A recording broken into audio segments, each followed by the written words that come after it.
Hello সবাইকে, আবারও চলে আসলাম নতুন আরও একটা ভিডিও নিয়ে তোমাদের সামনে।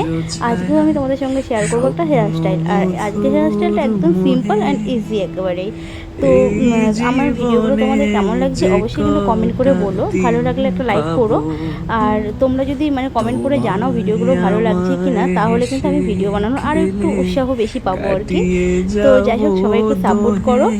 তো আমি এদিকে দেখো চুলটাকে কিন্তু ভালো করে আঁচড়ে নিয়েছি। আর আজকেটা একদমই সিম্পল একটা হেয়ার স্টাইল। তো সামনের দিকে তোমরা কিন্তু তোমাদের ইচ্ছে মতন যে কোনো হেয়ার স্টাইল করে নিতে পারো। তো আমি সামনেটা আজকে নর্মাল রেখেছি। তো তারপর একটা রাবার ব্যান্ড দিয়ে আমি চুলটাকে কিন্তু ভালো করে বেঁধে নিলাম আর কি, নর্মালি আমরা যেভাবে বাঁধি। তারপর চুলটাকে দুভাগে ভাগ করে আঁচড়ে নিচ্ছি, দেখো ভালো করে, যাতে কোনো জট না থাকে। তো আমি ভালো করে দুভাগে যে চুলটাকে ভাগ করেছি, দুদিকে আমি ভালো করে আঁচড়ে নিচ্ছি। কাটিয়ে যাব দোহে স্বপ্ন মধুর মোহে। তারপর দেখো চুলগুলোকে ভালো করে আঁচড়ে এবার কিন্তু আমি টুইস্ট করে নিচ্ছি, দেখো। তো পুরো চুলটাকে আমি এভাবেই টুইস্ট করে নিচ্ছি। এই হেয়ার স্টাইলটা কিন্তু যে কোনো অকেশনে তোমরা শাড়ির সাথে করতে পারবে। যেহেতু বান দেখাচ্ছি, বানগুলো সব শাড়ির সাথেই যায়, তো সেভাবেই আমি দেখাচ্ছি আর কি। এই তো হেথায় কুঞ্জ ছায়ায় স্বপ্ন মধুর মোহে।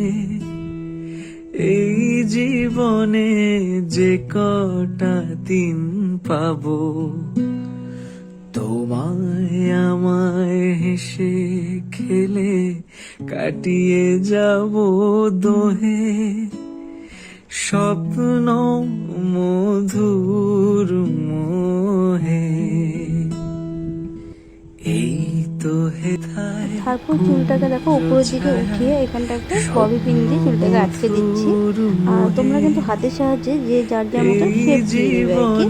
না হলে তো চুলটা এক জায়গায় যদি দলা হয়ে থাকে তাহলে কিন্তু ভালো লাগবে না। হাতের সাহায্যে আর কি চারিদিকে এরকম ঘুরিয়ে একটা শেপ দিয়ে ক্লিপগুলোকে আটকে দিতে হবে।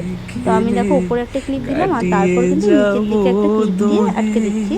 আর তারপর যে চুলের আগাটা যে বেরিয়ে আছে, সেটা একদম উপরের দিকে নিয়ে গিয়ে চুলের নিচে ঢুকিয়ে একটা ক্লিপ মেরে দিচ্ছি। কুঞ্জ ছায়ায় স্বপ্ন মধুর মোহে।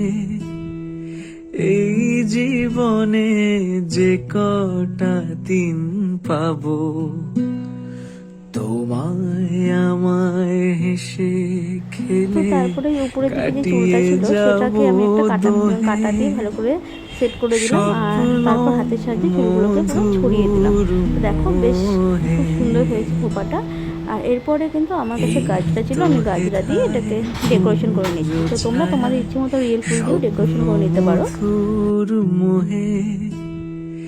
এই জীবনে যে কটা দিন পাবো, তোমায় আমায় হেসে খেলে কাটিয়ে যাব দোহে স্বপ্ন মধুর মোহে।